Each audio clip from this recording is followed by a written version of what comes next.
Assalamualaikum warahmatullahi wabarakatuh. Ismi Bayi Aminatul Aini, NIM 2001040045. Di sini saya akan menjelaskan kembali materi bahasa Arab dari pertemuan 2 sampai 7 untuk memenuhi tugas UTS bahasa Arab. Baiklah, yang pertama saya akan mulai pada materi 2, yaitu pembagian kata dalam bahasa Arab. Al-kalimatu terbagi menjadi 3, yaitu isim, fi'il, dan huruf. Adapun pengertian dari ketiganya, yaitu yang pertama, isim adalah kata yang menunjukkan arti manusia, hewan, benda, tempat, waktu, sifat, dan lain-lain. Contohnya, rojulun, seorang laki-laki.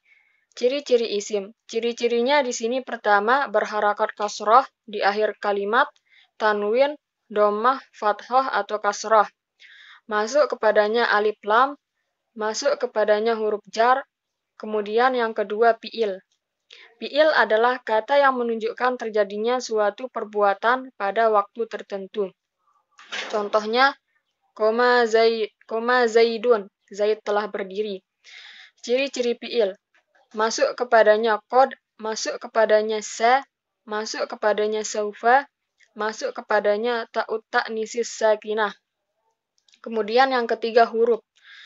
Huruf adalah kata yang akan diketahui maknanya bila bersambung dengan yang lainnya. Contohnya, ila, wa, fi, min, ala. Kemudian selanjutnya yaitu isim ditinjau dari jenisnya, yaitu isim muzakkar dan isim muannas. Yang pertama, isim muzakkar atau laki-laki.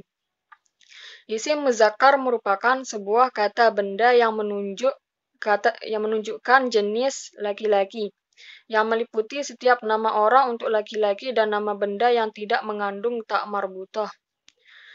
Contohnya di sini pada nama untuk laki-laki yaitu Zaid, Ahmad, dan untuk nama benda seperti kitabun buku, kolamun pulpen. Selanjutnya isim muannas atau perempuan. Isim muannas merupakan isim yang menunjukkan kepada perempuan, yang berupa nama orang untuk perempuan, dan benda yang mengandung ta' marbutah. Berbeda dengan isim muzakkar yang tidak mengandung ta' marbutah, isim muannas mengandung ta' marbutah. Seperti tanda-tanda isim muannas yaitu ada tanda-tanda ta' marbutah, ada alif mamdudah, dan ada alif mamsurah. Contohnya untuk nama orang perempuan seperti Aisyah, Fatimah, Khadijah. Dan contoh untuk benda seperti saburatun, nafizatun. Kemudian selanjutnya isim ditinjau dari keumuman dan kekhususannya, yaitu terbagi menjadi 2, seperti isim ma'rifah atau kata khusus dan isim nakirah atau kata umum. Pertama, pengertian isim ma'rifah. Isim ma'rifah adalah kata yang objek pembicaraannya telah ditentukan. Contohnya, haza kitabul arabiyah, yang artinya ini adalah buku bahasa Arab. Di mana di sini sudah dikhususkan buku yang dimaksud adalah buku bahasa Arab. Yang kedua, isim nakirah. Isim nakirah merupakan kata yang objek pembicaraannya tidak ditentukan artinya. Artinya mencakup semua kriteria yang masuk dalam cakupan pembicaraan. Misal, contohnya, haza kitabun, yang artinya ini adalah sebuah buku. Maka, buku dalam kalimat ini masih umum, karena tidak dijelaskan apakah ini buku matematika atau buku bahasa Arab atau buku milik siapa. Selanjutnya, isim ditinjau dari jumlahnya. Berdasarkan jumlahnya, isim dibagi menjadi 3, yaitu pertama isim mufrad. Isim mufrad yaitu isim yang menunjukkan jumlah 1. Contoh, kitabun, kolamun, tolibatun, muhandisu. Yang kedua, isim mutsanna. Isim mutsanna adalah isim yang menunjukkan jumlah 2. Ciri isim mutsanna adalah adanya tambahan alif dan nun di akhir katanya. Contoh, jika kitabun diubah ke isim mutsanna menjadi kitabani. Jika tolibatun diubah ke isim mutsanna menjadi tolibatani. Yang ketiga, isim jamak. Isim jamak adalah isim yang menunjukkan jumlah yang lebih dari 2. Isim jamak dibagi menjadi 3. Yang pertama jamak taksir, yaitu bentuk jamak yang jauh berbeda dari bentuk mufradnya. Contoh, kitabun jika diubah ke bentuk jamak menjadi kutubun. Akan tetapi ada juga jamak taksir yang bukan dari kata benda, karena jamak taksir ada terbagi menjadi 2, yaitu jamak taksir lil akil dan jamak taksir lil gairil akil. Pertama, jamak taksir lil akil. Jamak ini merupakan jamak taksir untuk yang berakal. Contohnya, rojulun, rijalun, laki-laki, rosulu, rosulun, rosul. Yang kedua, jamak taksir lil gairil akil. Jamak ini merupakan jamak taksir untuk kata benda. Contohnya, kitabun, kutubun, buku, babun, abwabun, pintu. Selanjutnya, jamak muzakkaris salim, yaitu jamak untuk fa'il muzakkar, ditandai dengan penambahan wawu dan nun. Diakhiri katanya. Contoh, jika muhandisu diubah ke bentuk jamak menjadi muhandisuna. Jamak mu'annas selanjutnya jamak mu'annas salim, yaitu jamak untuk fa'il mu'annas, ditandai dengan berubahnya ta diakhiri kata menjadi alif dan ta. Contoh, tolibatun jika diubah ke bentuk jamak menjadi tolibatun. Adapun yang harus diingat pada materi isim ditinjau dari jumlahnya, yaitu jamak muzakkar salim hanya berlaku untuk isim-isim muzakkar saja. Sedangkan jamak mu'annas salim hanya berlaku untuk isim-isim mu'annas. Asalnya, nama benda mati jamaknya adalah jamak taksir. Akan tetapi, untuk nama benda yang mengandung huruf tak marbutah atau mu'annas bisa diubah ke jamak mu'annas salim. Sedangkan asalnya isim-isim muzakkar jamaknya adalah jamak muzakkaris salim. Akan tetapi ada beberapa isim muzakkar yang jamaknya jamak taksir. Kemudian selanjutnya yaitu materi isim isyarah. Adapun pengertiannya yaitu suatu jenis kata yang berfungsi sebagai petunjuk suatu baik yang letaknya jauh maupun dekat. Sehingga isim isyarah bisa dikenal dengan kata tunjuk atau kata penghubung. Dalam bahasa Indonesia tidak jarang kita sebut ini dan itu. Contoh isim isyarah. Adapun contoh isim isyarah dalam kata tunjuk dekat dan jauh dapat diklasifikasikan menjadi 3, yaitu pertama, isim isyarah untuk menunjuk isim mufrad atau berjumlah 1. Yang pertama di sini berbentuk tunggal atau haza yang artinya berfungsi sebagai kata tunjuk sesuatu yang dekat dan berbentuk tunggal atau 1 muzakkar. Contohnya haza kitabun, ini sebuah buku. Pada contoh ini isim yang ditunjuk adalah isim muzakkar dan jumlahnya adalah tunggal.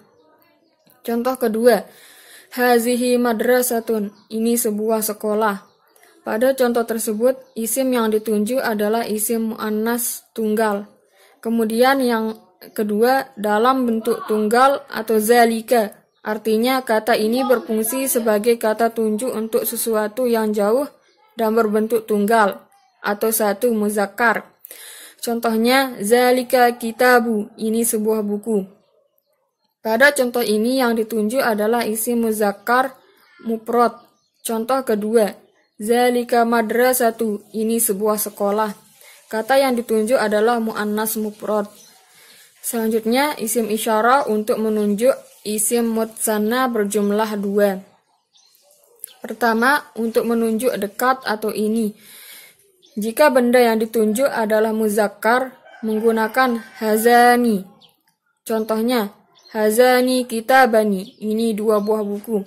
Pada contoh tersebut, isim yang ditunjuk adalah isim muzakkar dan jumlahnya adalah tunggal. Jika benda yang ditunjuk adalah mutsanna, maka menggunakan hatani. Contohnya, hatani madrasatani, ini 2 buah sekolahan. Pada contoh tersebut, isim yang ditunjuk adalah isim mu'annas tunggal. Yang kedua, untuk menunjuk jauh atau itu, jika benda yang ditunjuk adalah muzakkar, maka menggunakan zanika. Contohnya adalah zanika. Kitabani, itu 2 buah buku. Pada contoh tersebut, yang ditunjuk adalah isim muzakkar mufrad. Jika benda yang ditunjuk adalah muannas, maka menggunakan tanika. Contohnya adalah tanika. Madrasatani, itu dua buah sekolah. Kata yang ditunjuk adalah muannas mufrad. Selanjutnya, isim isyarah untuk menunjuk isim jamak berjumlah lebih dari 2. Isim isyarah dalam bentuk jamak ini pembagiannya bukan berupa muzakkar dan muannas, tetapi untuk isim yang berakal dan tidak berakal. Pertama, isim isyarah untuk menunjuk isim jamak yang berakal. Jika isim jamak yang berakal tersebut berada dekat, maka menggunakan haulai. Contohnya, haulail tullabu. Mereka ini para siswa. Jika isim jamak yang berakal tersebut berada jauh, maka menggunakan ulaika. Contohnya, ulaikal tullabu. Mereka itu para siswa. Yang kedua, isim isyarah untuk menunjuk isim jamak yang tidak berakal. Jika isim jamak yang tidak berakal tersebut berada dekat, maka menggunakan hazihi. Contohnya, hazihi kutubun. Ini adalah buku-buku. Jika isim jamak yang tidak berakal tersebut berada jauh, maka menggunakan tilka. Contohnya, tilka kutubun, itu adalah buku-buku. Kemudian, adapun macam-macam isim isyarah berdasarkan posisi benda. Isim isyarah dibagi atas 2 kelompok besar, yaitu dekat atau ismul isyarati lil karibi. Kata tunjuk ini digunakan untuk menunjuk benda-benda dekat atau berada dalam jangkauan tubuh dan tangan kita. Adapun di sini isim lil karibi berdasarkan jenis kelamin dan jumlahnya dibagi menjadi muzakkar dan muannas. Contohnya, haza tolibun, yang artinya ini seorang murid laki-laki. Contoh tersebut merupakan isim isyarati lil karibi muzakkar. Contoh kedua, pada ismul isyarati lil karibi muannas, seperti hazihi tolibatun, yang artinya ini seorang murid perempuan. Selanjutnya, pada ismul isyarati lil baidi, kata tunjuk ini digunakan untuk menunjuk benda yang jauh dan berjenis kelamin laki-laki atau maskulin. Ismul isyarati lil baidi juga terbagi menjadi 2, seperti ismul isyarati lil karibi, yaitu menjadi muzakkar dan muannas. Contohnya pada muzakkar, zalika madrasah, ini seorang guru laki-laki. Kata tunjuk ini digunakan untuk menunjuk benda-benda jauh berjenis kelamin laki-laki. Contoh kedua pada ismul isyarati lil baidi muannas. Sebaliknya, ismul ini digunakan untuk menunjuk benda yang jauh dan bersifat kelamin wanita atau feminim. Contohnya seperti tilka madrasatu, ini seorang guru perempuan. Selanjutnya adalah materi yang ke-6, yaitu materi isim domir. Adapun pengertian isim domir yaitu isim ma'rifah yang mabni yang bermanfaat untuk menggantikan atau mewakili penyebutan sesuatu atau seseorang maupun sekelompok. Damir ini sering dikenal dengan kata yang menunjukkan makna ia, kamu, saya, ataupun seseorang, baik berdua atau banyak, laki-laki atau perempuan. Damir ini termasuk makrifah karena ketika kita menggunakan damir, maka orang yang menjadi objek pembicaraan yang telah ditentukan. Adapun isim domir terbagi menjadi 3, yaitu isim domir munfasil atau terpisah, isim domir muttasil atau menyatu atau bersambung, dan isim domir mustatir atau melebur. Yang pertama, domir munfasil. Domir yang penulisannya dipisah dari isimnya, sebab domir munfasil ialah domir yang berdiri sendiri. Contohnya, huwa tolibun, dia laki-laki, seorang pelajar. Hiya mudarrasatu, dia perempuan, seorang guru wanita. Domir munfasil ini terbagi menjadi 2 macam, yaitu pertama, domir munfasil yang dirofakkan. Contohnya, ana tolibun, anta tolibun, hum tolibun. Yang kedua, domir munfasil yang dinasobkan, contohnya iyyaka, iyaya, iyyakum. Kemudian domir muttasil merupakan domir yang penulisannya bersambung atau menyatu. Domir ini berkedudukan sebagai objek, contohnya haza kitabi, ini bukuku. Domir muttasil ini mempunyai 3 macam bentuk. Yang pertama, domir muttasil yang dibaca rofa. Kedua, domir muttasil yang dibaca nasab. Yang ketiga, domir muttasil yang dibaca jar.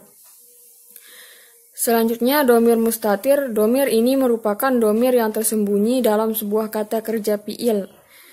Domir ini tidak tertulis atau tidak kelihatan, tetapi dapat diketahui dengan melihat format kerjanya. Contohnya, zahaba, dia laki-laki, sudah pergi. Kata kerja ini mempunyai pelaku atau fa'il yang tidak tertulis atau tersembunyi, yakni huwa zahabtu, saya sudah pergi. Kata kerja ini mempunyai pelaku tersembunyi yang takdirnya ialah ana. Adapun domir dikelompokkan menjadi 3 macam, yaitu yang pertama, mutakallim atau penceramah orang ke-1.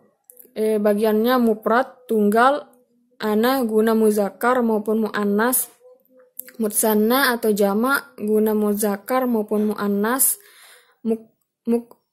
mukhotob atau orang yang diajak bicara atau orang kedua terdiri dari mufrad, anta guna muzakkar dan anti guna muannas. Mutsanna, antuma guna muzakkar maupun muannas. Yang ketiga jamak, antum guna muzakkar dan antunna guna muannas.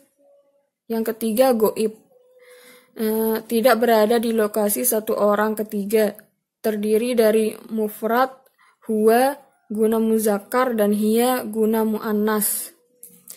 Mutsanna huma guna muzakkar maupun muannas.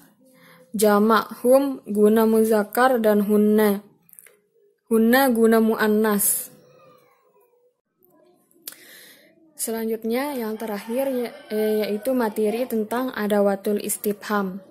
Adapun pengertiannya, istifham artinya alat, sedangkan adawatul artinya pertanyaan. Jadi makna dari adawatul istifham kurang lebih adalah alat-alat atau huruf atau isim untuk bertanya. Adawatul istifham biasanya terletak di awal kalimat tanya. Adapun jenis-jenis adawatul istifham yaitu huruf istifham dan asmaul istifham. Yang pertama, huruf istifham. Ada dua huruf istifham yaitu hamzah dan hal. Di mana hal huruf istifham ini digunakan untuk menanyakan sesuatu yang jawabannya ya atau tidak. Jawabannya ada 2 yaitu na'am dan la. Contohnya, hal qara'tal kitab? Na'am, artinya apakah kamu telah membaca kitab itu? Ya. Kemudian hamzah. Huruf hamzah ini dapat dipakai seperti halnya huruf istifham hal, yaitu untuk pertanyaan dengan jawaban na'am atau la. Contoh kalimat yang menggunakan huruf istifham hamzah yaitu aqra'tal kitab, artinya apakah engkau telah membaca kitab itu? La. Kemudian yang kedua asmaul istifham. Asmaul istifham di sini ada 9 menurut yang saya cari melalui sumber Google, yaitu pertama untuk menanyakan seseorang menggunakan man. Contohnya man huwa, artinya siapa dia. Huwa zaid, dia zaid. Kedua untuk menanyakan sesuatu menggunakan isim istifham, menggunakan maza atau ma. Contohnya maza taktubu, artinya apa yang kamu tulis. Aktubu risalah, saya menulis surat. Yang ketiga, untuk menanyakan kapan atau waktu menggunakan mata. Contohnya, mata tazhabu, artinya kapan kamu pergi. Azhabu godan, saya pergi besok. Yang keempat, untuk menanyakan tempat menggunakan aina. Contohnya, aina tazhabu, artinya kemanakah kamu akan pergi. Azhabu ilal qaryah, aku hendak pergi ke kampung. Kemudian yang kelima yaitu untuk bertanya tentang bilangan atau jumlah menggunakan kam. Contohnya, kam yauman tazhabu, artinya berapa hari kamu pergi. Azhabu salasata ayyam, aku pergi selama 3 hari. Yang keenam, untuk bertanya bagaimana atau kondisi menggunakan kaifa. Contohnya, kaifa tazhabu, artinya bagaimana kamu pergi. Azhabu bil hafilati, aku pergi naik bus. Selanjutnya, untuk bertanya yang mana menggunakan ayyatu atau ayyu. Contohnya, ayyu qalamin tuhibbu, artinya pena yang manakah yang kamu suka. Uhibbu qalamal aswadi, saya suka pena yang hitam. Kemudian untuk bertanya mengapa menggunakan limaza. Contohnya, limaza takhartu, artinya mengapa kamu terlambat. At-tariqu muzdahimatu, jalanan macet. Dan yang terakhir, untuk bertanya punya siapa menggunakan liman. Contohnya, liman hazal qalamu, artinya punya siapakah pena ini. Qalamu hazali Ahmad, ini pena Ahmad. Mungkin hanya ini yang dapat saya jelaskan pada materi 2-7. Kurang lebihnya mohon maaf. Wassalamualaikum warahmatullahi wabarakatuh.